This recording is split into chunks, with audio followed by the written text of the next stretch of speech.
Most people have no idea their body is silently losing strength while they sleep. You train, you eat right. But without this one simple habit before bed, your muscles continue to break down overnight. This isn't hype, it's science. And the most important step, it's at the end of this video. If you care about strength, clarity, and long-term vitality, stay until the last moment. We often perceive the process of aging, of losing our physical strength, as a battle. It is a fight against time, a struggle against an inevitable decline. We see muscle mass decrease, we feel our energy levels dip, and we react with a sense of resistance. This resistance, this internal fight, comes from a place of fear. It is the fear of becoming less than we once were, the fear of losing our capability, our independence. But I would ask you to consider this from a different perspective. What if this process is not a battle to be won, but a natural flow to be understood and guided? The universe operates on cycles of creation and dissolution, of growth and decay. A tree does not fight the coming of winter. It sheds its leaves, conserves its energy, and prepares for the renewal of spring. It understands the rhythm. Our bodies are no different. They are part of this same natural law. The loss we fear is often accelerated not by time itself, but by the way we live within that time. We carry the tensions of our day, the unresolved conflicts, the anxieties, the mental chatter into the night. We lie down to sleep, but the body remains in a state of high alert, a low-level, chronic fight or flight response. In this state, the body cannot prioritize deep repair and rebuilding. It is too busy standing guard. So the first step is not to find a magic exercise or a secret pill, but to change our relationship with this idea of loss. We must shift from resistance to acceptance, and from acceptance to skillful action. This is not a passive surrender, it is an active and intelligent participation in our own well-being. The problem is that our modern life disconnects us from our physical selves. We live in our minds, in our screens, in the constant stream of information and stimulation. We treat the body like a vehicle to carry the head around, and we only pay attention to it when it sends us a strong signal of pain or malfunction. But the body is speaking to us all the time in whispers. It tells us when it is tired, when it is tense, when it is holding on to stress. The loss of muscle, the inability to recover, these are not sudden events. They are the loud shouts that come after a long period of ignored whispers. To stop this process overnight is not about a quick fix, but about learning to listen again. It's about creating a ritual, a sacred time before sleep, where we consciously tell our body, the battle is over for today, the day is done. Now is the time for peace, for release, and for rebuilding.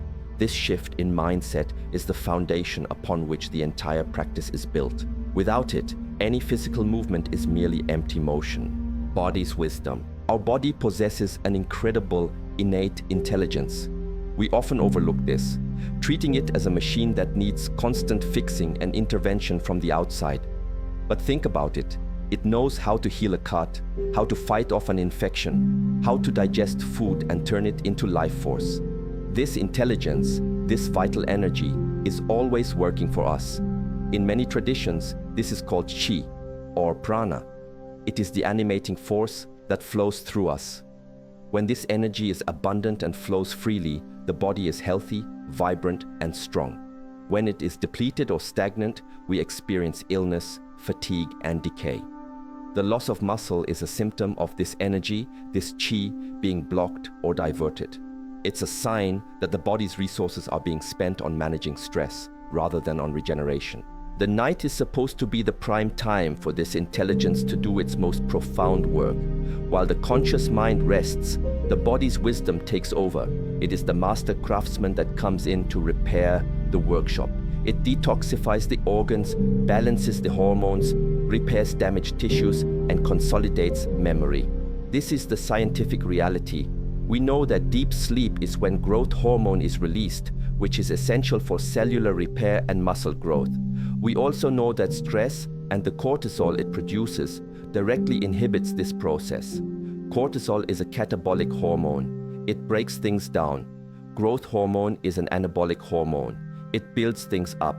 You cannot be in a state of stress and a state of deep regeneration at the same time. They are mutually exclusive. So the question becomes, how do we consciously and intentionally create the optimal conditions for this innate wisdom to function? How do we lower the noise of cortisol and amplify the signal of growth hormone? This is not done by force. You cannot command your body to relax, just as you cannot command a frightened animal to be calm. You must create an environment of safety. You must show it through gentle movement and focused intention that the danger has passed. The practice we will explore is a way of communicating with this deep intelligence.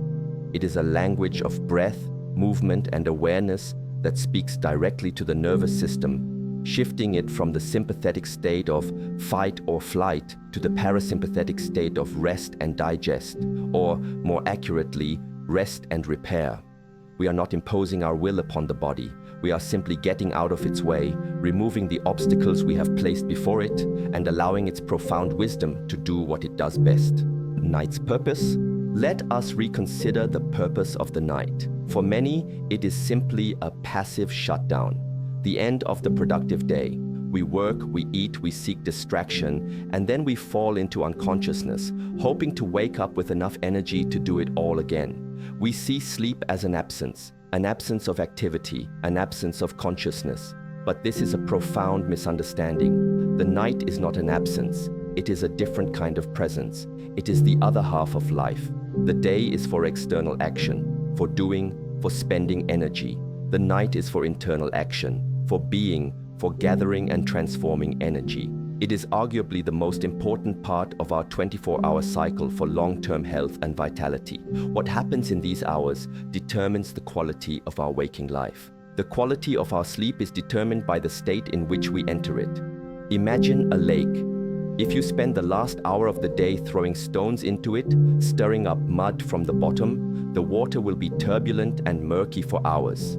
It will take a long time for the sediment to settle and for clarity to return. Our mind and body are like this lake. If we spend the last hour of our day consuming stressful news, engaging in arguments, staring at agitating blue light from screens, or worrying about tomorrow, we are throwing stones into our own consciousness. We then lie down and expect to find immediate peace and deep restorative sleep. It is an impossible expectation. We carry the turbulence of the day with us into the night. The purpose of a pre-sleep ritual is to consciously smooth the waters of the lake. It is a transitional period, a buffer zone between the world of doing and the world of being. It's a declaration that the external work is finished. Now, the internal work begins. This is not about adding another task to your to-do list. It is about subtracting the noise. The practice is an act of purification. We are not just preparing for sleep, we are preparing the ground for the body's internal gardener to come and tend to the garden, to pull the weeds, to water the plants, and to enrich the soil. If the ground is hard, chaotic, and full of rocks, the gardener cannot work effectively. Our role is simply to prepare the soil. This is the true purpose of the night. A sacred, active period of deep internal alchemy where the stresses of the day are dissolved and the very fabric of our being is rewoven and made stronger. The outer form. Now we arrive at the physical practice itself. But remember, the form is only the vessel. The true magic lies in the intention you pour into it. This is a sequence of gentle, flowing movements designed to release the physical tension where it is most commonly stored and to signal to the nervous system that it is time for peace. Find a quiet space where you can be undisturbed for a few minutes. Stand with your feet about shoulder width apart, knees slightly bent. Feel your connection to the floor, to the earth beneath you. Imagine you are a tree, with roots growing down from the soles of your feet, anchoring you. Let your arms hang loosely at your sides. Close your eyes for a moment and just breathe. The first movement is shaking the tree. Begin to gently shake your entire body. Let the vibration start in your legs and travel up through your torso, into your shoulders, down your arms, and out through your fingertips. Let your head and neck be loose. The purpose of this is to literally shake out the stored, stagnant energy of the day, the physical tension from sitting in a chair, the emotional armor we put on to face our challenges. Shake it all out. Do this for about a minute, breathing naturally. Feel the tingling sensation in your limbs. This is the energy, the chi beginning to move. It is waking up from its dormant state. Next, we move to parting the clouds. Slowly bring your hands up in front of you, palms facing your chest. As you inhale, let your hands float upwards as if they are weightless until they are in front of your face. Then, as you exhale, turn your palms outwards and gently push your hands away to the sides as if you are parting clouds to reveal a clear sky. Let your arms float down to your sides to complete the circle. Repeat this movement slowly, coordinating it with your breath. Inhale, gather, exhale, release. Feel the expansion in your chest. You are creating space, not just physically in your ribcage but mentally. You are clearing the clutter from your mind. The final movement is returning to the source. After your last exhalation in parting the clouds, let your hands come to rest, one on top of the other, over your lower abdomen, just below the navel. This area is considered in many traditions to be the body's energy center, the dantian. Stand in this posture for a few moments. Feel the warmth of your hands. Feel the gentle rise and fall of your abdomen as you breathe. Let your breath become slow, deep, and quiet. Let your mind settle into this center. You are gathering all the energy you have just moved and storing it, consolidating it. You are bringing yourself back home, to your core. This sequence is simple, but its effect is profound. It is a physical lullaby for the body. The inner state, we have explored the outer form, the physical movements. But as I have said, this is only half of the practice. A person can perform these movements perfectly, like a robot, and receive very little benefit. The real transformation happens in the inner state, in the quality of your awareness as you move. This is the difference between exercise and what we might call a moving meditation. The intention is not to achieve a physical goal, but to cultivate a state of being. So, as you practice, where is your mind? Is it still thinking about the email you have to send tomorrow? Is it replaying a conversation from earlier in the day? Or is it present right here with the feeling of your body? The first key to the inner state is awareness. As you stand, feel the soles of your feet on the ground. Don't just think about it. Truly feel the texture of the floor, the temperature, the pressure. As you shake, feel the vibration moving through your muscles and bones. As you part the clouds, feel the air on your skin. As you rest your hands on your abdomen, feel the subtle warmth and the gentle movement of your breath. This act of placing your awareness on physical sensation is incredibly powerful. It anchors the mind. The mind cannot be in two places at once. If it is fully engaged in feeling the body, it cannot be lost in anxious thought. This is not about suppressing thoughts. It is about giving the mind a more interesting, more peaceful place to rest. The second key is the breath.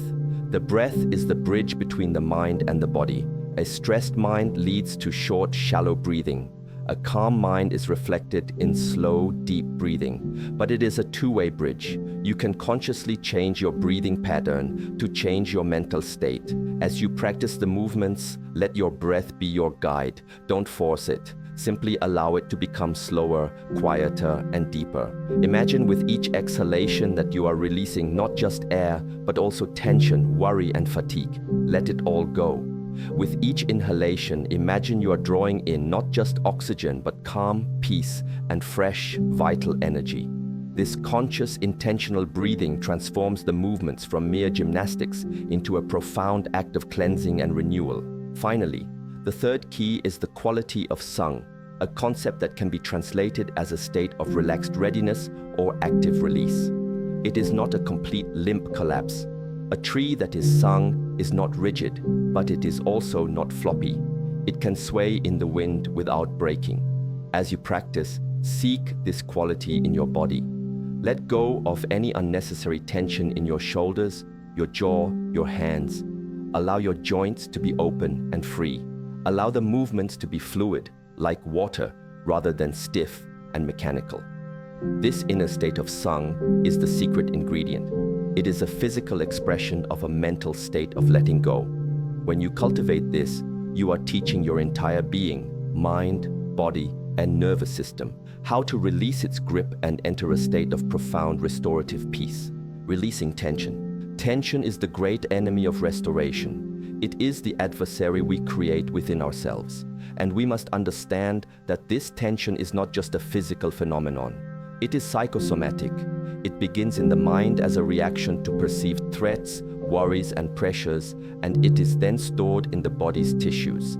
Think of how you physically react to stress. Your shoulders might rise towards your ears, your jaw might clench, your brow might furrow, your stomach might tighten. These are unconscious patterns. We do them without thinking, and we often remain in this state of contraction for hours or even days. This chronic low-level muscular tension sends a constant signal of alarm to our nervous system. It is a physical manifestation of a mind that is not at peace. Imagine holding your fist clenched as tightly as you can. At first it takes effort, but after a while, you almost forget you are doing it. The tension becomes the new normal. Your muscles begin to ache, blood flow is restricted, and energy is consumed just to maintain this state of contraction. Releasing the tension is not as simple as just deciding to open your hand. You have to first become aware that your fist is clenched. You have to bring your conscious attention to the feeling of the tension itself. Then you can begin to intentionally, finger by finger, let it go. This is precisely what we must do with the tension stored throughout our body.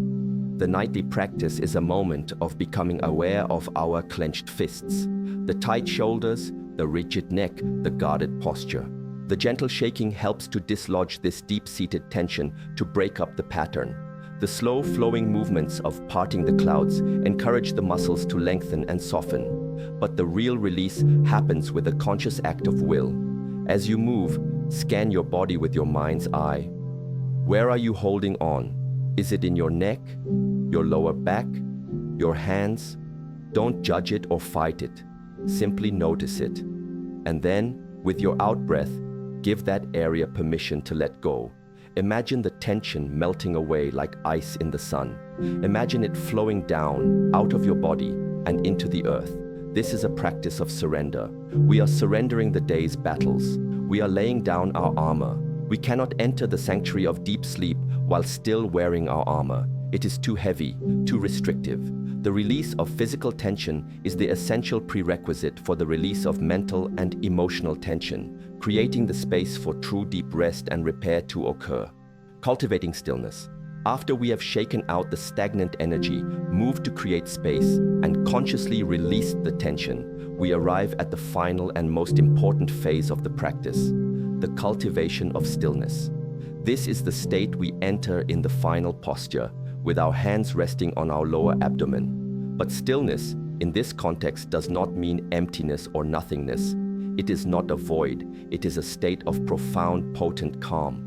Think of the surface of a deep mountain lake at dawn. It is perfectly still, reflecting the sky like a mirror. But this stillness is not empty, it is full. It is full of the depth of the water, the life within it, the power of the mountain. This is the quality of stillness we are seeking to cultivate within ourselves. This stillness is the opposite of the chaotic, scattered energy of a stressful day. Our modern world encourages fragmentation. Our attention is pulled in 100 different directions at once. Our energy is dispersed. The purpose of this final posture is to gather all of that scattered energy, all those fragmented parts of ourselves, and bring them back to our center. By placing our hands and our attention on the dantian, we are anchoring our awareness. We are giving our energy a home to return to. This act of gathering is profoundly calming for the nervous system. It is a signal that the time for external activity is over. The time for internal consolidation has begun. In this stillness, your breathing becomes the only movement. Let it be natural, soft, and silent. Do not control it anymore. Simply observe it. Feel the gentle rise and fall of your abdomen beneath your hands. This sensation is your anchor. Whenever your mind begins to wander, as it naturally will, gently and without judgment, guide it back to the feeling of your breath. Each time you do this, you are strengthening your ability to be present. You are training your mind to be calm and focused. This is the state that is most conducive to deep restorative sleep. You are not trying to force yourself to sleep. You are creating the inner conditions from which deep sleep naturally arises. This cultivated stillness is the fertile ground from which healing, regeneration, and the building of new strength emerge overnight. It is the true secret to turning sleep into a powerful, transformative practice. Lasting integration. This practice is not a magic pill that you take once. Its true power is revealed through consistency. It is through the daily ritual that you begin to repattern your nervous system and your entire way of being. The first few times you practice, your mind may still be very busy. You may find it difficult to feel the sensations in your body. This is normal. Do not be discouraged. The goal is not perfection, but persistence. Every time you show up, every time you take these few minutes to shake out the day, to move with intention, and to find a moment of stillness, you are casting a vote for a new way of living. You are carving a new pathway in your consciousness, a pathway towards peace and self-regulation. Over time, this pathway becomes wider and easier to travel. The effects of this practice will not be confined to the night alone. You will begin to notice a change in your waking life. Because you are practicing the art of releasing tension every evening, you will become more aware of it during the day. You will catch yourself with your shoulders tensed or your jaw clenched, and you will remember how to let go. Because you are practicing the art of finding your center every evening, you will find it easier to return to a state of calm amidst the chaos of your day. The stillness you cultivate before sleep will begin to permeate the rest of your experience. You will become less reactive, more centered, more resilient. The division between the stressed self of the day and the peaceful self of the night will begin to dissolve. There will only be one self, a self that knows how to navigate the demands of life from a place of grounded awareness. This is the ultimate goal. It is not merely about stopping muscle loss. That is a wonderful benefit, a symptom of a deeper healing. The true goal is self-mastery. It is about taking conscious and loving responsibility for our own inner state. It is about understanding that our body and mind are not separate entities, but a unified whole. By bringing gentle awareness and intentional care to our body each night, we are healing our mind. By calming our mind, we are allowing our body to perform its miraculous work of healing and regeneration. This simple practice is a profound act of self-compassion. It is a daily commitment to your own vitality, a ritual that transforms the simple act of sleeping into a journey of renewal, ensuring that you do not just stop the decline, but that you wake up each morning a little stronger, a little clearer, and a little more whole than the day before. I've been dealing with terrible sleep and feeling progressively weaker for years. I just assumed it was age. When you explained the idea of the body holding on to the day's tension and how that blocks repair, it was like a light bulb went on. I tried this practice last night, focusing on that feeling of letting go with my breath. It was emotional. I slept through the entire night for the first time in I don't know how long. Woke up feeling quiet, not groggy, just peaceful and settled. Thank you for this. It feels like so much more than just an exercise.